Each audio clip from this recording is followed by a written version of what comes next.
Muito obrigado, João Carlos. Eu queria, antes de agradecer, a invitación para estar aquí hoy, que me hace muy feliz, y quería pedir perdón por varias cosas. Una de ellas es en mi castellano. Voy a intentar hablar en castellano, porque ya percibí que portugués no se entiende muy bien. Y por eso voy a leer un texto, no voy a improvisar, porque improvisar en una lengua extranjera es casi imposible. Otra cosa que quería decir es que voy a hablar probablemente un poco fuera del tema de hoy. Voy a hablar sobre una obra que ha sido proyectada por nosotros y que ha sido citada en este momento por João Carlos, que es el convento de Santa Clara de Coimbra.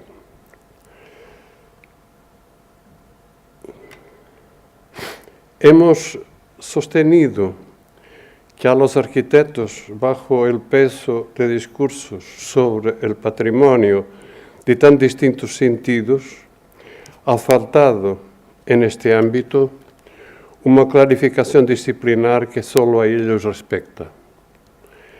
Hemos contestado en diversos tribunales de opinión con alguna mala conciencia, casi siempre, de manera delicadamente defensiva o arrogante y ofensiva. Bien o mal, los arquitectos son los agentes principales que cuidan y transforman los bienes patrimoniales, pero el aporte fundamental que han dado parecen a ellos mismos aprovechar para la consolidación teórica y conceptual que se impone clarificar. Bastará entonces de discursos genéricos de buenas intenciones, tantas veces asociados a una actitud muy amplia de resistencia al cambio y de incomodidad frente a ella. Muchas veces el patrimonio es la razón estructurante de la incomprensión de la ciudad contemporánea en sus características formales, culturales y vivenciales por los agentes de la cultura y de la política. La cuestión más importante que se levanta en este contexto es acaso la de saber hasta qué punto el totalitarismo patrimonial esconde una utopía o una demagogia de la continuidad, de la vida, de la ciudad, de la memoria, que es paradójicamente acompañada por la destrucción casi sistemática de la capacidad evocatoria de los restos del pasado. Parece ser necesario desarrollar la conciencia popular patrimonial que pasa muy claramente, más allá de otros problemas de naturaleza ética o cultural, por la conciencia del valor del patrimonio como causa de desarrollo. El contrario de congelar la construcción del futuro, preservando los restos del pasado, cuyo significado consiste tantas veces solamente en haber existido. El contrario del conservadurismo latente de tantas voces patrimonialistas que no vemos en la línea delantera de la indignación ante la especulación salvaje y menos aún con el sistema económico que la favorece. La ruina y los tiempos modernos. Las ruinas pueden ser testimonio de un genérico fluir del tiempo, jamás su detención, ni freno de la construcción de la ciudad, siempre reconstruida sobre sedimentos del pasado.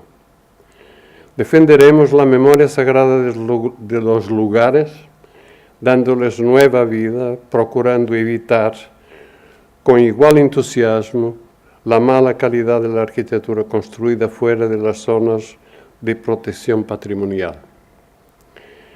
La intervención regeneradora de la arquitectura que todos cada vez más esperan necesita ahora de la apertura urgente de un debate directo de carácter disciplinar que puede centrarse en el análisis crítico de casos, sean edificios o áreas urbanas.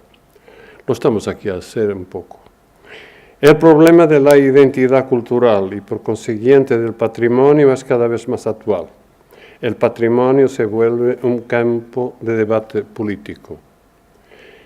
Las reflexiones que quiero compartir con vosotros están marcadas por el sitio y en nuestro proyecto para Santa Clara la Vieja, Santa Clara Velha de Coimbra, y por la experiencia que con él vivimos. Es la reelaboración de ese pensamiento, posible solamente hoy, que podrá posiblemente fundamentar una posible también construcción teórica. Seguramente no la haré correctamente, pero aprovecho y doy las gracias por la oportunidad de poder con vosotros como que pensar alto con este pequeño texto al que llamé Recordando Luis Kahn, cuando la luz se encuentra con el silencio. Actuando a través del diseño, aceptando que se desificará con información, hasta transformarse en proyecto consistente y en construcción, como siempre pasa en la arquitectura, lo que hicimos fue un nuevo sitio, en el sitio donde trabajamos. Esto es, hemos podido dar distintos significados a las cosas que lo conformaban, reconociéndolas y transformándolas, sumando otras cosas, repensando relaciones existentes, revelando nuevas relaciones, organizándolo todo en un paisaje reelaborado. Es siempre así. Pero en Santa Clara había dos aspectos muy fuertes: las ruinas de un importante monumento del siglo XIV y una idea programática para la construcción de un nuevo edificio. Los dos, aunque tan distintas una de la otra, conduciendo a proyectos autónomos, obligaban o permitían la consideración de las relaciones que entre ellos pudieran existir, disminuyendo aquella autonomía como si se transformaran las dos cosas solamente en una. Corrientemente, el sistema de recorridos ayuda a la consolidación de los elementos sueltos, los que fueron establecidos en el proyecto o aquellos que los usuarios vengan a dibujar en sus derivas personales, que pese a todo pueden ser sutilmente inducidos para garantizar su unidad. En este caso hemos querido ver todo el espacio y todo el tiempo, pasado, presente y futuro, como una sola cosa. Empezamos a darnos cuenta de cómo los temas son múltiples y cómo se enlazan dentro de una red de complejidades, sobre que podemos discurrir entonces en prosa, si se sabe, como yo sé, que solo la poesía podría discurrir sobre su síntesis.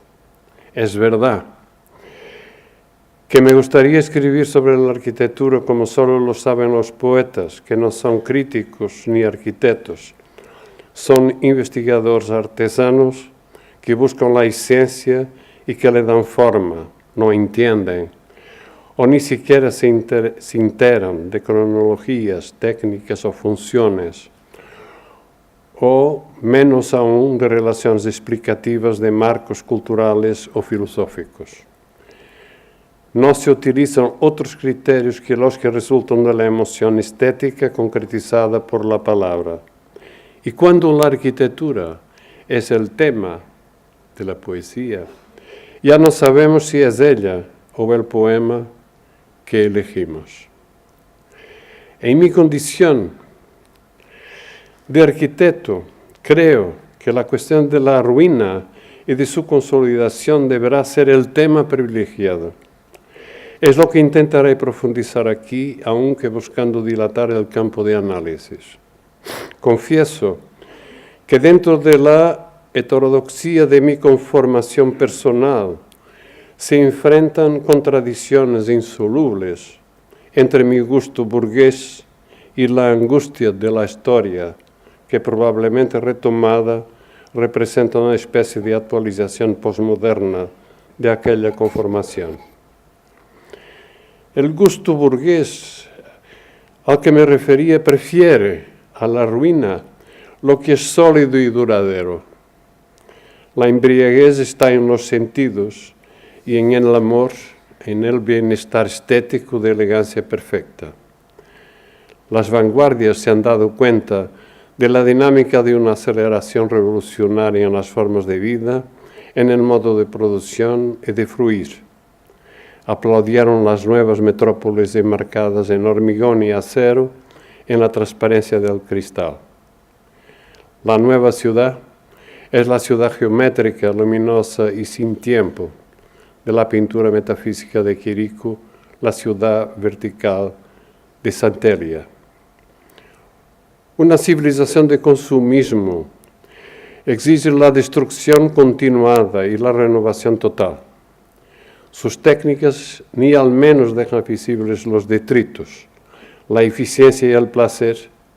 Las nuevas reglas del vivir contemporáneo son el revés del abandono al tiempo que la ruina y su conservación tradicionalmente contiene. Incluso el mismo restauro intenta muchas veces restituir a las cosas un barniz que nunca han tenido. Marinetti propuso como terapia de choque libertar el país de su fétida gangrena de profesores, arqueólogos, cicerones y anticuarios. Pero ahora, como si hubiéramos encerrado un ciclo, nos encontramos delante de la ira de las fuerzas de la naturaleza o del hombre, que hemos liberado y que no estamos seguros de volver a dominar.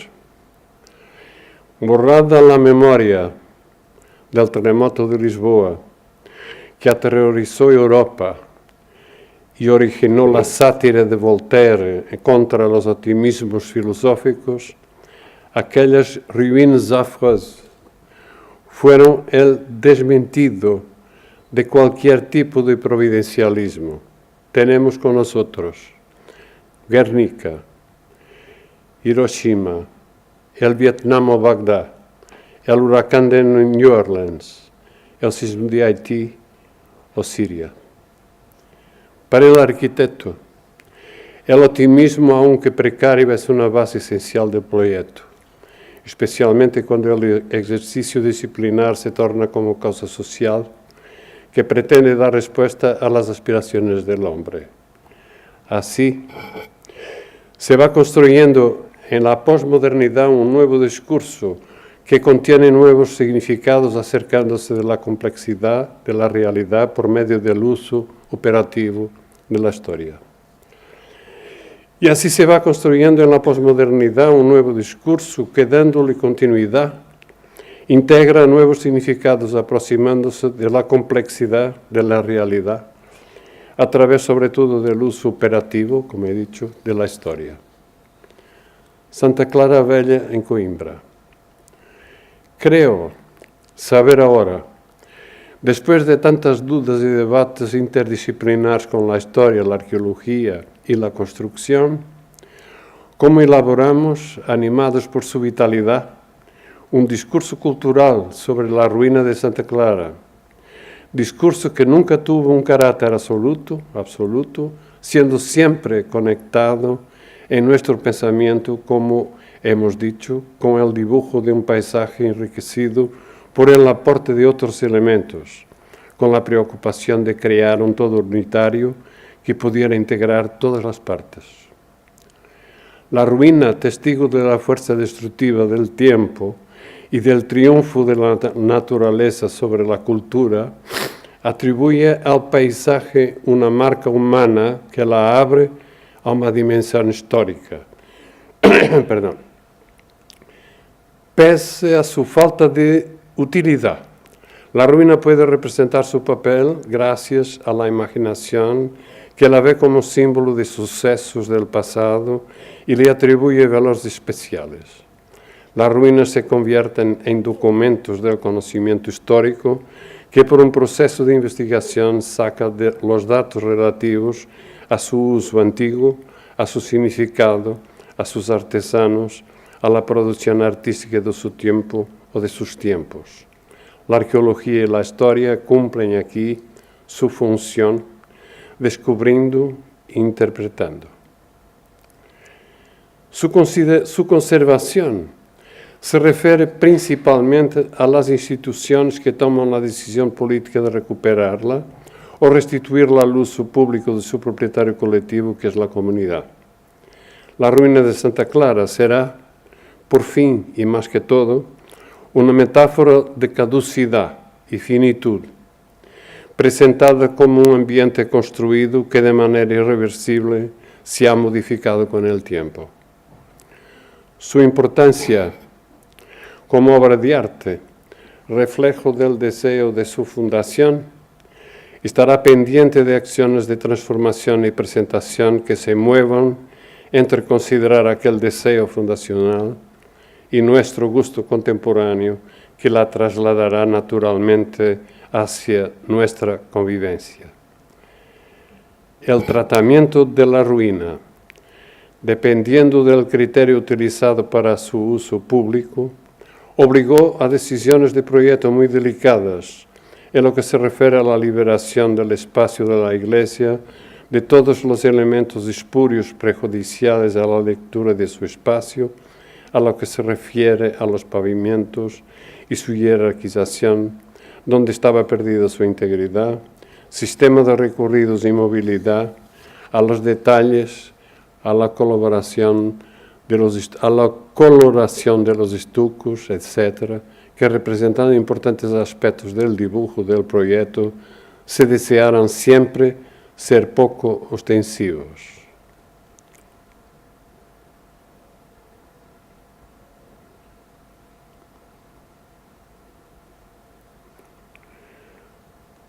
Como ya lo hemos dicho antes, fue principio nuestro el que una obra de arquitectura, por muy importante que sea bajo el punto de vista patrimonial, íntegra o arruinada, debe ser visitada libremente, sin imposición de recorridos que obliguen a visiones parciales o tengan implícitas interpretaciones no verificables solamente por quien tuve toda la información.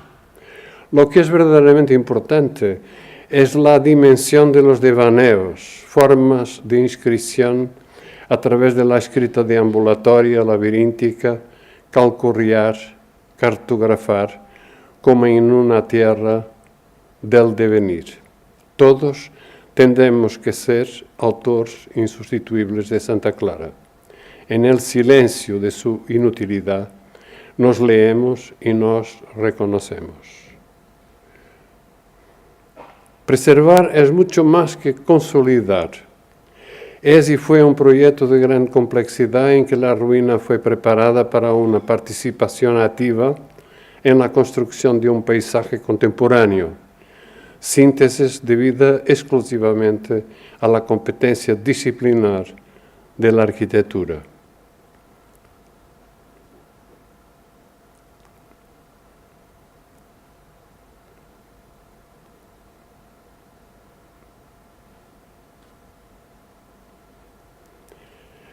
Felizmente para nosotros, el programa de valorización obligaba a la construcción de un nuevo edificio con apreciables dimensiones, y ese parecía ser el gran reto.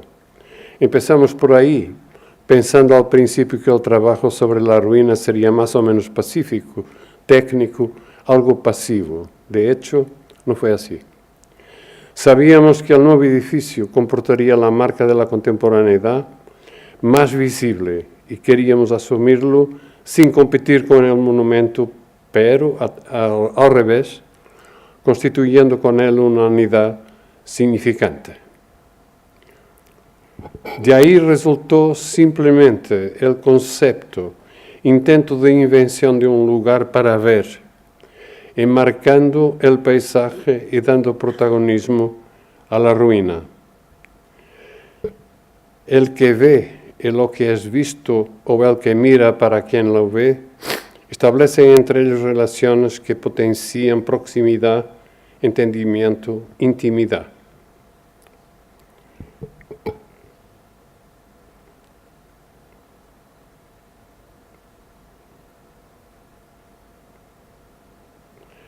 El edificio funciona como una especie de remate sur del área del cercado del antiguo convento, anulándose en la transparencia de su fachada norte o transformándose en una especie de espejo de la propia escena que observa.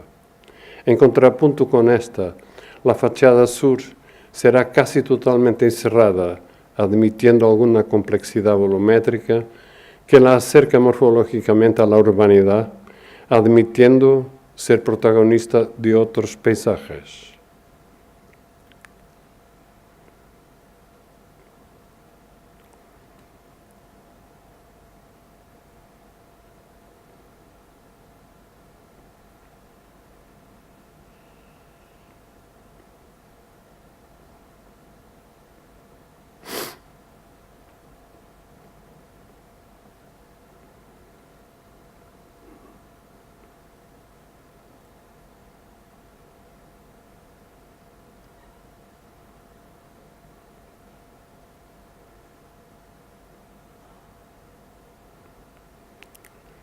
La arquitectura creó así un espacio artificial, contenedor de eventos programados, que hemos imaginado como si se tratara de una máquina óptica y que ejerce, estimula y también condiciona la construcción de la mirada.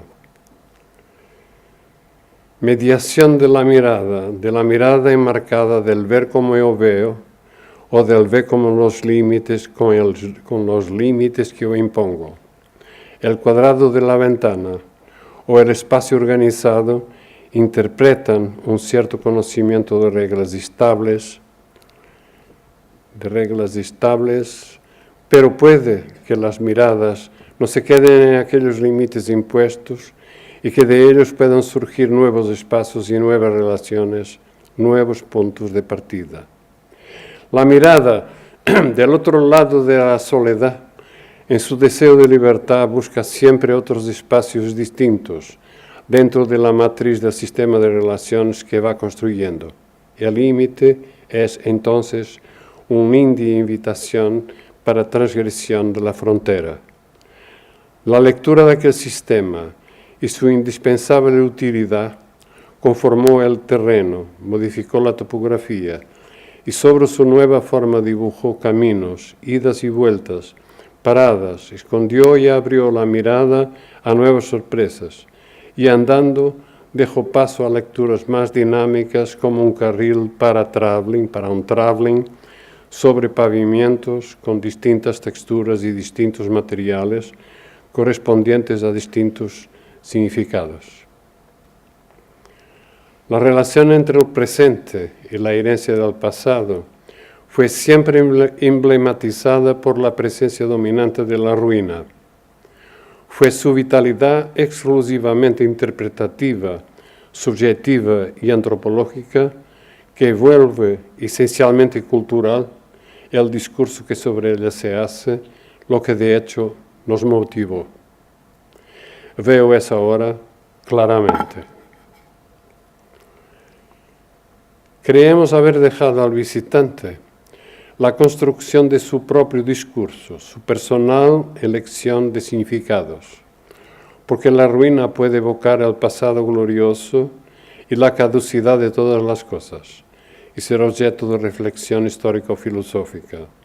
Puede dar lugar a un sentimiento sutilmente crepuscular, puede ser una ruina clamorosa, elocuente como una masa obstructiva, o al revés, un efímero bastidor visual, un frío contraste, una simple ironía. Concluyendo, no tenemos ni hemos construido una nueva visión del pasado que sea una alternativa para el espacio. Nuestro pensamiento fue sobre el presente, difuso y abierto como la ciudad contemporánea. Esperamos tan solo que la luz se encuentre con el silencio y traiga la arquitectura a la vida. Muchas gracias.